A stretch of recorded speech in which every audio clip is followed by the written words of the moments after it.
جی السلام علیکم، امید ہے کہ آپ سب لوگ خیریت سے ہوں گے۔ آج پھر فلسطین کے حوالے سے دنیا بھر میں مظاہرے ہوئے، ریلیز نکالی گئیں، اور جس طرح میں نے پہلے بھی آپ سے شیئر کیا تھا کہ بڑے مظاہرے ہم ہمیشہ دیکھتے ہیں کہ وہ یورپین ممالک میں ہوتے ہیں، ویسٹرن کنٹریز میں ہوتے ہیں۔ آج بھی دنیا بھر میں بڑی بڑی ریلیز نکالی گئی۔ لندن میں ایک بہت بڑی ریلی نکالی گئی، اس میں بڑی تعداد میں برطانوی شہریوں نے شرکت کی اور وہ اپنا موقف سامنے رکھ رہے تھے کہ جو اسرائیل کر رہا ہے فلسطین کے اندر وہ قطعاً قابل قبول نہیں ہے۔ ہم نے یہ بھی دیکھا کہ اقوام متحدہ میں جو ووٹنگ ہوئی جنرل اسمبلی میں، اس میں بھی واسٹ میجورٹی، دنیا بھر کی بڑی میجورٹی نے یہ کہا کہ اسرائیل جو کر رہا ہے وہ غلط ہے۔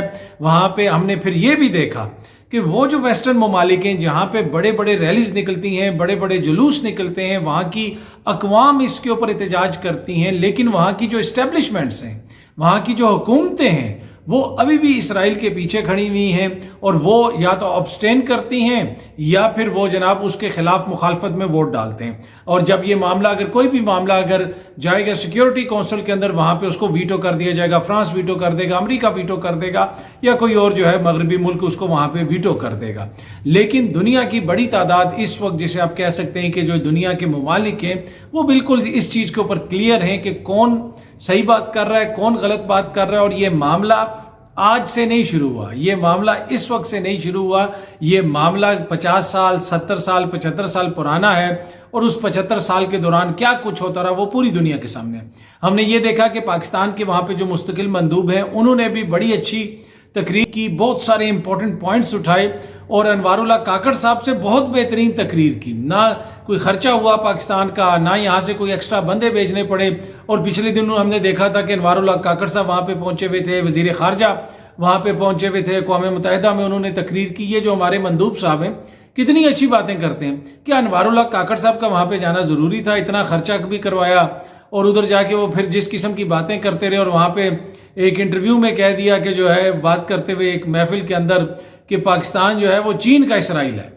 یہ وہ اسرائیل ہے جس کے حوالے سے آج ہمارے مستقل مندوب اقوام متحدہ میں کیا فرما رہے تھے وہ ہم نے سنا، اور بڑی بہترین انہوں نے باتیں کی، ریاست پاکستان کا موقف وہاں پہ رکھا اور بہترین طریقے سے رکھا۔ لیکن ہمارے جو نگراں وزیر اعظم ہیں وہ یہ فرما رہے تھے وہاں پہ جا کے کہ جناب پاکستان جو ہے وہ چین کا اسرائیل ہے۔ اس سے آپ اندازہ لگا لیں کہ ان کے جانے سے پاکستان کو فائدہ ہوا ہے یا نقصان ہوا ہے۔ باقی بھی انہوں نے بہت سارے وہاں پہ مختلف ممالک کے اندر انٹرویوز وغیرہ دیے، مختلف انٹرنیشنل آرگنائزیشنز کو، اس کے اندر وہ کیا کچھ فرماتے رہے اس کی تفصیل ابھی میں آپ سے نہیں شیئر کرتا، ماضی میں کر چکا ہوں اور آپ نے میڈیا میں بھی دیکھ لیا ہوگا۔ اچھا، جس طرح میں نے عرض کی کہ جب بھی بڑے بڑے مظاہرے ہوتے ہیں، ریلیز ہوتی ہیں، وہ مغربی ممالک میں ہوتے ہیں۔ پاکستان کے اندر حالت یہ ہے کہ یہ سراج الحق صاحب کی ایک ٹویٹ ہے، یہ سامنے آپ دیکھ سکتے ہیں۔ اس ٹویٹ کے اندر وہ لکھتے ہیں کہ حکومت نے امریکی نائب وزیر خارجہ کے فون اور حکم پر غزہ مارچ کی اجازت نہ دینے کا اعلان کیا۔ فون پر احکامات دینے کا سلسلہ آج بھی جاری ہے۔ دنیا بھر میں مظاہرے ہو رہے ہیں تو حکومت یہاں کیوں روکنا چاہتی ہے؟ میں خود اسلام آباد پہنچ رہا ہوں، تمام لوگوں سے اپیل کرتا ہوں کہ کل اپنے مظلوم بھائیوں کی حمایت کریں، غزہ مارچ میں شریک ہوں۔ اب اسلام آباد پولیس نے کچھ لوگوں کو گرفتار کیا، وہاں پہ ریلی وغیرہ نکالنے کی کوشش کی گئی۔ حکومت کا یہ موقف ہے، پولیس کا یہ موقف ہے کہ لوگوں نے اجازت نہیں لی تھی۔ لیکن جس طرح میں نے پہلے بھی عرض کیا کہ دنیا بھر میں مغربی ممالک میں بڑے بڑے مظاہرے ہو رہے ہیں، تو پاکستان میں اگر کوئی کر رہا ہے اس میں کون سا ایسا حرج ہے؟ اسی ریڈ زون کے اندر ہم نے دیکھا تھا پی ڈی ایم کی قیادت آئی تھی، عدلیہ کے خلاف انہوں نے یہاں پہ آ کے مارچ کیا تھا، یہاں پہ آ کے کنٹینر لگا کے عدلیہ کے حوالے سے جو زبان استعمال کی تھی وہ پوری قوم نے سنی۔ لیکن اسرائیل کے خلاف وہاں پہ جناب اگر 4 لوگ اکٹھے ہو جائیں گے تو ان کی گرفتاریاں شروع ہو جائیں گی۔ اب یہ موقف ہے جناب جماعت اسلامی کا، اور وہ یہ کہہ رہے ہیں کہ حکومت کسی کے کہنے کے اوپر اس طرح کے ریلیز روکنا چاہتی ہے، اس طرح کی یا اس طرح کے مظاہرے ان کو قابل قبول نہیں ہے حکومت کو، کیونکہ وہ کسی سے ٹیلی فون کال کے اوپر ہدایت لے رہے ہیں مبینہ طور پہ۔ اینی وے، اس چیز سے قطع نظر کہ حکومت کس سے ہدایت لے رہی ہے یا کس کی بات سن کے جماعت اسلامی کو کوئی مظاہرہ نہیں کرنے دے رہی یا ریلی نہیں نکالنے دے رہی، میرے خیال میں یہ ایک ایسی چیز ہے اس کے اوپر ریلیز ہونی چاہیے، پرامن احتجاج ہونا چاہیے، اور دنیا بھر میں جو حقیقی جمہوریتیں ہیں، جو مغربی جمہوریتیں ہیں، جن کی اسٹیبلشمنٹس، جن کی حکومتیں اسرائیل کے پیچھے کھڑی ہیں، وہاں کی اقوام بھی باہر نکل رہی ہیں بڑی تعداد میں اور اپنی حکومتوں کو میسج دے رہی ہیں۔ اگر وہ ان کی بات نہ بھی مانیں، وہ ان کی بات نہیں مانتے، وہ ایبسٹین کرتے ہیں یا اس کی قرارداد کی مخالفت میں ووٹ دیتے ہیں، اسرائیل کی مدد کرتے ہیں ان کی حکومتیں، ان کی اسٹیبلشمنٹ، لیکن اپنے ملک میں وہ عوام سے جمہوریت کا حق نہیں چھینتے، وہ یہ کہتے ہیں کہ نہیں ادھر بے شک جو مرضی مار رہا ہے جو مرضی کر رہا ہے اس لیے کہ وہ ہمارا دوست ہے اس کی ہمیں کوئی پرواہ نہیں ہے، خیر ہے، لیکن ہمارے ملک میں جمہوریت ہے، یہاں پہ سب کا جمہوری حق ہے، وہ ان کو ہم حق ان سے نہیں لے سکتے۔ اور اسی وجہ سے پھر ہم دیکھتے ہیں کہ یورپی ممالک کے اندر بڑے بڑے مظاہرے ہو رہے ہیں اور بڑی بڑی ریلیز نکالی جا رہی ہیں۔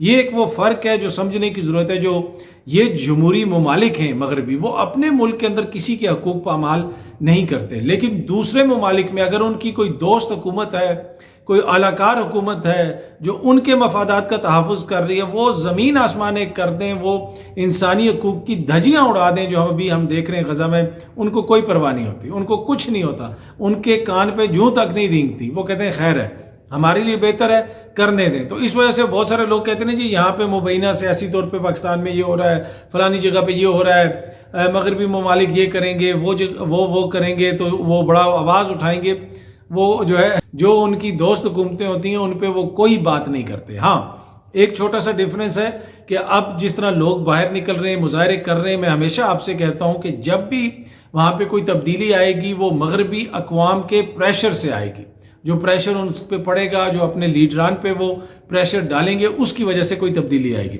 اچھا، پاکستان میں جو تبدیلی کا سفر ہے وہ بھی جاری ہے۔ استحکام پاکستان پارٹی میدان میں آ چکی ہے، آج انہوں نے پہلا جلسہ کیا اور اس جلسے کے حوالے سے انتہائی مایوس کن خبریں ہیں، انتہائی مایوس کن ویژولز ہم نے دیکھا کہ کرسیوں کے اوپر جھنڈے لگے ہوئے ہیں، پھر باقاعدہ میڈیا پہ آ کے وہاں سے لوگ رپورٹ کرتے رہے، خواتین بتاتی رہیں کہ جناب ان کو کہا گیا ہے کہ 800 روپے اور کھانا ملے گا۔ اور پھر جس قسم کا وہاں پہ کراؤڈ تھا، ان سے کسی نے پوچھا، وہ ایک اور چینل رپورٹ کر رہا تھا، انہوں نے اپنی اس ٹویٹر اکاؤنٹ سے بھی شیئر کیا ہوا ہے، وہ ان سے پوچھ رہے ہیں آپ ادھر کس کو دیکھنے آئے ہوئے ہیں؟ وہ کہہ رہے ہیں جی کوئی کہہ رہا ہے شہباز شریف کو دیکھنے آئے ہوئے ہیں۔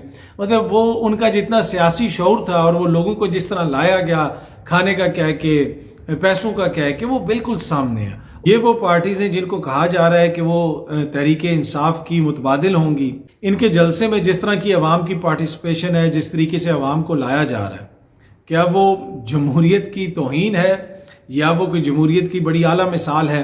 سامنے نظر آ رہا ہے، سب کو نظر آ رہا ہے۔ اچھا، اور پھر مسلسل ایک بیانیہ بنایا گیا، کہا گیا کہ جی اے ٹی ایمز جلسے کرواتی ہیں، اے ٹی ایمز جلسے کرواتی ہیں، اور دو معزز شخصیات کو اے ٹی ایمز کہا گیا۔ اب تو ماشاءاللہ دونوں اے ٹی ایمز اسی جماعت میں ہیں، کروا لیں بڑے جلسے، لے آئیں عوام کو۔ بھائی اب وہ دور چلا گیا جب آپ بسوں پہ بھر کے لوگوں کو لے کے آئیں گے اور وہ جلسہ کامیاب ہو جائے گا۔ یہ سوشل میڈیا کا دور ہے، یہاں پہ فلو آف انفارمیشن جو ہے نا وہ 2 وے ہے۔ یہ آپ دیکھ لیں، اگر ایک چینل ہوتا، 4 اخباریں ہوتی تو یا خالی الیکٹرانک میڈیا ہوتا تو ہو سکتا ہے ہمیں بتایا جا رہا ہوتا بڑا کامیاب جلسہ ہے، اتنی بسیں آ گئی، یہ ہو گیا وہ ہو گیا۔ اب سوشل میڈیا پہ لوگ وہاں پہ گئے، اندر جی جا کے انہوں نے لوگوں سے پوچھا اور اس کا پورا کٹا چھٹا کھول کے عوام کے سامنے رکھ دیا کہ کیا کہہ کے لے کے آئیں، کس قسم کا کراؤڈ آیا ہوا ہے۔ تو یہ وہ چیزیں جو ماضی میں نہیں تھی، تو اس دور کے اندر ہم جی رہے ہیں۔ یہ سوشل میڈیا کا دور ہے، یہ اس میڈیا کا دور ہے کہ جہاں پہ میڈیا کو آپ کنٹرول نہیں کر سکتے، فلو آف انفارمیشن کو آپ نہیں روک سکتے اور ہر چیز کھل کے سامنے آ جاتی ہے۔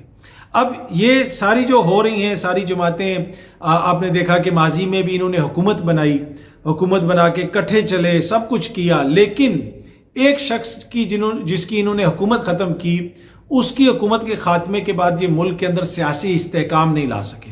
اب یہ جو استحکام پاکستان پارٹی ہے جو 800 روپے دے کے مبینہ طور پہ خواتین کو لے کے آ رہی ہے، لوگوں کو لے کے آ رہی ہے، کیا یہ لوگ اس ملک کے اندر استحکام لے کے آئیں گے؟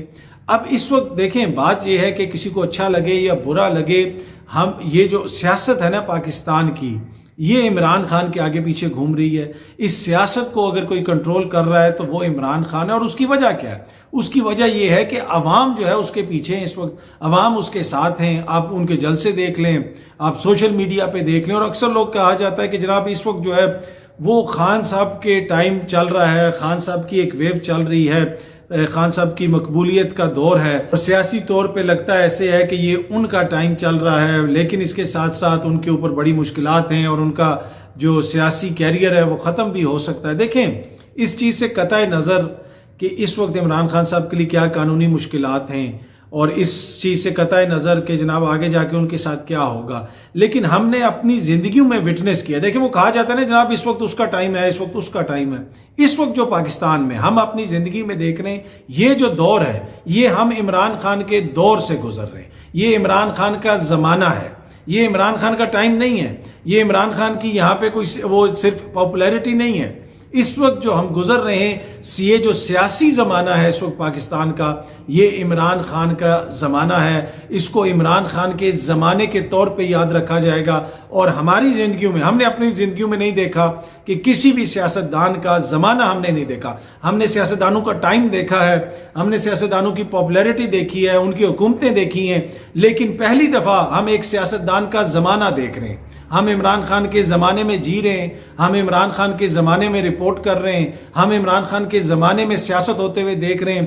وہ جیل میں چلا گیا ہے، اس پہ مقدمے ہیں، غداری کے مقدمے ہیں، لیکن کوئی چیز بھی چینج نہیں ہو رہی، اس کی پاپولیرٹی کم نہیں ہو رہی، کچھ نہیں ہو رہا۔ کیوں نہیں ہو رہا؟ اس لیے نہیں ہو رہا کہ یہ ہم اس کے زمانے میں جی رہے ہیں۔ اب یہ زمانہ کتنا عرصہ قائم رہے گا یا نہیں رہے گا وہ ایک الگ بحث ہے، لیکن یہ سمجھنے کے لیے ضروری ہے۔ جو لوگ یہ سمجھتے ہیں کہ جناب یہ ہو گیا تو وہ ہو گیا، جھوٹا بیانیہ بن گیا، چار تجزیہ کار ایسی بات کرتے ہیں تو وہ فلانے معزز جو ہے لیڈر اس کے خلاف بیانیہ بنا دیتے ہیں، اس کے خلاف بیانیہ بنا دیتے ہیں۔ نہیں جناب، آپ کسی کے خلاف بیانیہ نہیں بنا سکتے۔ بیانیہ جو ہے وہ صرف عوام بناتی ہے، اور اسی عوام نے اس دور کو عمران خان کا دور بنا دیا ہے، عمران خان کا زمانہ بنا دیا ہے۔ یہ یاد کیا جائے گا کہ ایک زمانہ عمران خان تھا، اور اس زمانے میں وہ زمانہ تب شروع ہوا۔ لوگوں کے زمانے جو ہوتے ہیں اور لوگوں کے جو دور شروع ہوتے ہیں وہ ان کے اقتدار سے شروع ہوتے ہیں۔ یہ واحد شخص ہے جس کا دور اور جس کا زمانہ اس کے اقتدار کے خاتمے کے بعد شروع ہوا۔ عمران خان کا زمانہ تب شروع ہوا جب اس کی حکومت کا خاتمہ ہوا، اور اپنے جو بہت سارے لوگ کہیں گے کہ جناب اس وقت وہ سیاسی زوال کا شکار ہے، وہ تو جیل میں ہے، اس کو پوچھنے والا کوئی نہیں ہے۔ یہ ان کی سیاسی سوچ تو ہو سکتی ہے، لیکن جس طرح میں نے پہلے بھی عرض کی کہ اس وقت ہم اس کے دور میں بیٹھے ہوئے ہیں، اس کے دور میں رپورٹ کر رہے ہیں، اس کے زمانے میں سیاست کو دیکھ رہے ہیں، اور وہ جیل میں ہوتے ہوئے بھی سیاست کنٹرول کر رہا ہے، سیاست اس کے آگے پیچھے گھوم رہی ہے۔ باقی جو لوگ پروٹوکول لے رہے ہیں، جن کے پاس اے ٹی ایمز ہیں، ان کی عوام کے اندر کتنی مقبولیت ہے یا نہیں ہے وہ قوم کے سامنے ہے۔ اچھا، اب مسلسل یہ سلسلہ آگے چلتا رہے گا یا ایسا ہوگا یا نہیں ہوگا وہ ایک الگ بحث ہے، لیکن اس وقت جو زمینی حقائق ہیں وہ میں نے آپ کے ساتھ بیان کر دی۔ اچھا، آخر میں مختصراً آپ کے ساتھ ایک چیز شیئر کرنا چاہتا ہوں۔ ایمنسٹی انٹرنیشنل نے یہ ٹویٹ کی ہے، اوپن لیٹر لکھا ہے، انوار اللہ کاکڑ صاحب کو اس میں ٹیگ بھی کیا ہے کہ جو افغان ریفیوجیز کو آپ پاکستان سے نکال رہے ہیں ایسا نہ کریں۔ اچھا دیکھیں، اب اگر کوئی انلیگل پاکستان میں رہ رہا ہے تو حکومت پاکستان کا حق ہے کہ ان کو کہے کہ پاکستان کے قانون کے مطابق آپ یہاں نہیں رہ سکتے، آپ یہاں سے چلے جائیں، تو کوئی ایسی بات نہیں ہوگی۔ لیکن جس قسم کی اسٹریٹجی بنائی گئی، جس قسم کی حکمت عملی بنائی اس نگران حکومت نے، ٹی وی کے اوپر کاؤنٹ ڈاؤن چل رہے ہیں، یہ ہو رہا ہے وہ ہو رہا ہے، اس سے تاثر یہ پڑا کہ جیسے خدا نہ خواستہ کہ جو لوگ یہاں پہ قانونی طریقے سے بھی رہ رہے ہیں ان کے خلاف بھی ایکشن ہوگا۔ وہاں پہ افغان پلیئر میچ جیتتے ہیں تو وہ اپنا مین آف دا میچ ایوارڈ جو ہے وہ ان لوگوں کے نام کر دیتے ہیں۔ تو جتنی اس سے پاکستان میں بدنامی ہوئی ہے پاکستان کی، وہ ہمارے سامنے ہے۔ انوار اللہ کاکڑ صاحب کو ٹیگ کر کے ایمنسٹی کہہ رہی ہے کہ آپ غلط کر رہے ہیں، تو کیا اس کا کوئی اثر نہیں پڑے گا عالمی سطح کے اوپر؟ ہاں، جو لوگ یہاں پہ غیر قانونی طریقے سے ہیں، میں نے پہلے بھی عرض کی کہ پاکستان کے آئین اور قانون کے مطابق ان کے ساتھ جو آپ نے کرنا ہے وہ ضرور کریں، لیکن اس کے لیے اتنی تشہیر کرنے کی کیا ضرورت ہے؟ اس کے لیے اتنا جو ہے وہ اس قسم کا ماحول بنانے کی کیا ضرورت ہے؟ اور پھر یہ بھی دیکھنا پڑے گا کہ جو لوگ نسل در نسل یہاں پہ رہ رہے ہیں ان کو ہم کیوں نکالنا چاہتے ہیں؟ ان کو اپنے سسٹم کے اندر کریں۔ دیکھیں، دنیا بھر میں لاکھوں پاکستانی ہیں جو مختلف ممالک میں رہتے ہیں، ادھر کی ان کے پاس نیشنلٹیز ہیں، وہ وہاں پہ ٹیکس پے کرتے ہیں، وہ وہاں کے شہری ہیں، ان معاشروں کا وہ حصہ بنتے ہیں۔ لندن کا میئر جو ہے وہ پاکستانی نژاد بندے کا بیٹا ہے، اسی طرح وہاں پہ لارڈز ہیں۔ آپ امریکہ میں چلے جائیں، آپ یورپی ممالک میں چلے جائیں، ہر جگہ پہ آپ کو پاکستانی نظر آئیں گے۔ یہاں پہ 40 سال سے افغان فیملیز رہ رہی ہیں اور ہم ان کو نیشنلٹیز نہیں دیتے اور کہتے ہیں جناب ان کو نکال دو، یہ ہے وہ ہے۔ دیکھیں، اگر کسی شخص نے کوئی غلطی کی ہے، اگر کوئی جرائم پیشہ لوگ ہیں، ان کا تعلق کسی کمیونٹی سے ہے، تو ان لوگوں سے آپ ٹیکل کریں، ان لوگوں سے آپ ڈیل کریں جو اسمگلنگ میں ملوث ہیں، جو اس طرح کے کاموں میں ملوث ہیں۔ یہ کہنا کہ پوری کمیونٹی کو وہ جی پوری کمیونٹی بہت بری ہے، یہ غلط بات ہے۔ یہ وہی سوچ ہے جس کا سامنا ہم نے خود دیکھا، مغرب میں دیکھا۔ 23 سال مجھے ہو گئے ہیں برطانیہ میں رہتے ہوئے، ہر جگہ پہ کہا جاتا ہے جدھر جاتے ہیں مشکوک نظر سے دیکھا جاتا ہے کہ یہ مسلمان ہیں تو خدا نہ خواستہ جو ہے یہ کوئی دہشت گرد ہوں گے۔ تو کوئی کیا دنیا بھر میں جو 2 ارب کے قریب مسلمان ہیں وہ خدا نہ خواستہ اس قسم کے کاموں میں ملوث ہیں؟ ایسی بات تو نہیں ہے نا. اس طرح کی جرنلائزیشن اور اس طرح کا زینوفوبیا اور ہیٹ مونگرنگ میرے خیال میں یہ قطعاً درست نہیں ہے. باقی جو لوگ اگر کسی غلط کاموں میں ملوث ہیں ان کے خلاف ضرور ایکشن لیا جائے. اور جس طرح ماضی میں عمران خان نے قومی اسمبلی میں بھی کہا تھا کہ جن لوگوں کو نیشنلٹی دی جا سکتی ہے ان کو نیشنلٹی دی جائے، وہ اس ملک کے شہری بنیں اور اپنا کردار ادا کریں، چاہے وہ افغانستان سے آئے ہوئے یا کسی اور ملک سے آئے ہوئے، جس طرح دنیا بھر میں ہوتا ہے. پر اینی وے یہ جو حکمت عملی تھی نگران حکومت کی، اس کا کتنا فائدہ ہوگا، کتنے لوگ جائیں گے، کیا ہوگا، وہ تو آنے والے دنوں میں پتہ چلے گا. لیکن عالمی سطح پہ جو پاکستان کی نیک نامی کا سفر شروع کروایا ہوا ہے اس نگران حکومت نے، اس میں اب مزید اضافہ ہو گیا ہے. اور اب جو عالمی چیریٹیبل ادارے ہیں، انسانی حقوق کے ادارے ہیں، وہ اس قسم کے اوپن لیٹر لکھ رہے ہیں پاکستان کے حوالے سے. اور تاثر دنیا میں یہ جائے گا کہ جیسے ہم لوگ جو ہیں وہ خدا نہ خواستہ پتہ نہیں کیسی قوم ہے، کیا کرتے ہیں. یہاں پہ تو وہ 30-40 سال سے رہ رہے ہیں، پاکستان ان کو ہوسٹ بھی کر رہا ہے، وہ ہمارے بھائی ہیں، مشکل وقت میں یہاں پہ آئے ہیں. ان کو ہم سے بہت سارے گلے شکوے ہیں، ہمیں ان سے گلے شکوے ہیں، ان کے بہت سارے گلے شکوے جائز ہیں، ہمارے بہت سارے گلے شکوے جائز ہیں. لیکن مہذب قومیں، مہذب حکومتیں، مہذب جو ریاستیں ہیں وہ مہذب طریقے سے آئین اور قانون کے مطابق چلتی ہیں. اس طرح دھمکیاں لگا کے جناب کہ جی نکل جائے تو یہ ہو جائے گا، وہ ہو جائے گا، اس طریقے سے قانونی معاملات نہیں چلتے. دنیا بھر میں کریک ڈاؤن بھی ہوتا ہے، لوگوں کو نکالا بھی جاتا ہے. لیکن جس طرح میں نے پہلے عرض کی کہ مغربی معاشروں کی کامیابی کی وجہ ہی یہ ہے کہ وہ ایک طرف جہاں پہ دنیا بھر میں اپنے اتحادیوں کو سپورٹ کرتے ہیں، چاہے وہ جو مرضی کرتے رہیں، جو ابھی اس وقت بھی ہم دیکھ رہے ہیں جو ہو رہا ہے، وہ ہر جگہ پہ جناب اپنے دوستوں کو سپورٹ کرتے ہیں، اپنی دوست حکومتوں کو سپورٹ کرتے ہیں. لیکن اپنے ملک میں وہ کسی کے بھی جمہوری حقوق کو پامال نہیں ہونے دیتے، کسی کے بھی آئینی حقوق کو پامال نہیں ہونے دیتے. اور یہی وجہ ان ریاستوں کی کامیابی کی ہے. ہم نے یہاں پہ دیکھا ریمنڈ ڈیوس آیا، ہمارے 2 بندے مار کے چلا گیا، پوری ریاست آگے لیٹ گئی، فیسیلیٹیشن اس کی ہوئی، اس کا وکیل کون تھا تو کیا تھا، میں اس ڈیٹیل میں نہیں جانا چاہتا، وہ یہاں سے چلا گیا. اب جا کے وہ اپنے ملک میں یہ حرکت کرے نا، اگر وہ اتنا قیمتی اثاثہ ہے اپنے ریاست کا، ادھر جا کے وہ کرے یہ حرکت، دیکھیں پھر اس کے ساتھ کیا ہوتا ہے. یا ہمارا کوئی بندہ وہاں پہ جا کے کوئی ایسی حرکت کرے، دیکھیں اس کے ساتھ کیا ہوتا ہے. تو اپنے شہریوں کی، اپنے آئین کی، اپنے قانون کی وہ عملداری کو یقینی بناتے ہیں اور اپنے شہریوں کے حقوق کو بھی وہ یقینی بناتے ہیں. تو یہی ان کی کامیابی کا راز ہے. اور اس میں ہمارے لیے بھی سبق ہے کہ ہم بھی ہمارے جو شہری ہیں ان کے جو حقوق ہیں ان کو یقینی بنائیں. جس کی بھی حکومت ہو، چاہے وہ عمران خان صاحب کی حکومت ہو، موجودہ نگراں حکومت ہو یا کسی اور کی حکومت ہو، سب کے لیے یہ سوچنے کی ضرورت ہے. بہت جلدی آپ سب دوستوں سے دوبارہ ملاقات ہوگی. Thank you very much.